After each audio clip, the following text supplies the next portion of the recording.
Suporte básico de vida. Por que é tão importante você entender os passos que fazem com que a gente mantenha a vida do paciente no momento pré-hospitalar?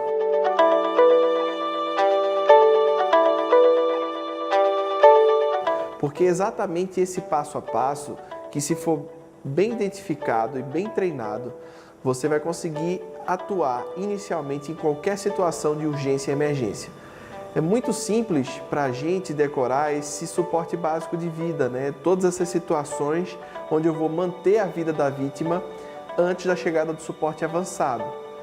Ela começa pelo A, que é a abertura de vias aéreas. Eu tenho que manter uma via respiratória permeável. E a manobra mais simples que a gente tem para manter uma via respiratória permeável num paciente é inclinação da cabeça e elevação do mento. A manobra chamada chin lift. Então eu vou colocar uma mão na fronte, 2 dedos mais ou menos na altura do mento e vou inclinar a cabeça do paciente para trás. Esse passo aqui é muito importante porque todo paciente inconsciente, naturalmente, ele vai ter a queda da musculatura da língua. E quando acontece a queda da musculatura da língua e o paciente está numa posição normal, ele vai ter dificuldade de respirar normalmente. Então, pelo simples fato de desmaiar e eu não realizar essa manobra, a evolução desse paciente inconsciente nessa situação é a parada respiratória. Então, o nosso primeiro passo, o passo A, abertura de vias aéreas, deixar via respiratória permeável. Então, deixei via respiratória permeável do meu paciente, liberei tudo para que ele possa ventilar espontaneamente. Segundo passo, B, porque vem do inglês a sigla, então a respiração. Eu vou avaliar se esse paciente ele está respirando normalmente ou se vai ser necessário instituir a manobra de ventilação artificial. Um simples passo a passo para que você possa identificar a respiração artificial do paciente chama-se ver, ouvir e sentir. Então eu vou ver se há movimento de elevação do tórax, vou tentar ouvir se há algum movimento de respiração ou algum chiado e com a minha mão sobre o tórax eu vou sentir para ver se esse paciente ele está respirando normalmente. É importante lembrar que no atendimento pré-hospitalar, a gente não passa mais do que 10 segundos avaliando cada passo desse. Então, o passo B, de avaliação de respiração, 10 segundos para saber se o paciente ele está respirando normalmente ou se vai ser necessário instituir manobra de ventilação artificial. A manutenção das vias aéreas a gente vê na próxima aula. A partir de agora eu vou continuar a seguir a minha sequência de avaliação do suporte básico de vida. Então, abertura de vias aéreas, respiração, AB. Terceiro passo é o C, que vem de circulação.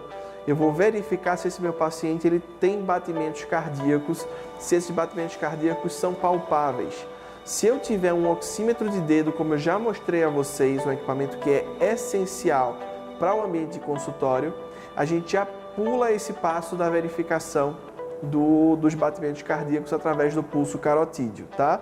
Por que o pulso carotídeo é o pulso que é verificado na situação de emergência? Porque esse pulso carotídeo, ele é o último a desaparecer.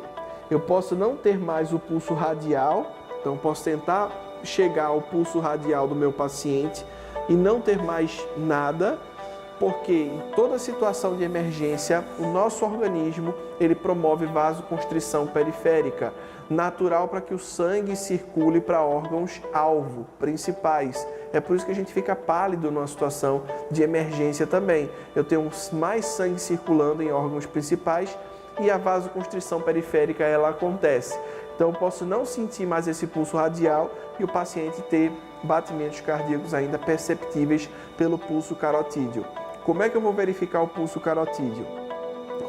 Lembrando que a cabeça do paciente está inclinada para trás, eu vou localizar o pomo de Adão, cartilagem tireoideia, no homem é mais evidente, e aí com 2 dedos eu vou trazer até a borda anterior do músculo esternocleidomastoideu. E aí com 2 ou 3 dedos eu vou tentar sentir também durante 10 segundos a pulsação desse meu paciente. E aí eu vou verificar qual é o status circulatório desse paciente. O terceiro passo, então, seria o C de circulação. O quarto passo, seguindo a sequência, A, B, C, D seria a avaliação do estado neurológico, o disability ou a desfibrilação. Se o meu paciente está em parada, o passo D seria o passo de desfibrilação, contanto que no C eu já tenha realizado a manobra de reanimação cardiopulmonar e agora tenha um desfibrilador externo automático à mão. Se meu paciente não está em parada, o passo D vai ser o de avaliação do estado neurológico desse paciente. Geralmente a gente faz uma escala muito simples para avaliar nível de consciência e estado neurológico. A escala chama-se VIDA, V-I-D-A. A, se o paciente está em alerta, ele está com o olho aberto, ele está respondendo ao nosso comando. D, se esse paciente só responde a estímulo doloroso. E aí o estímulo doloroso que a gente realiza é uma pressão no trapézio.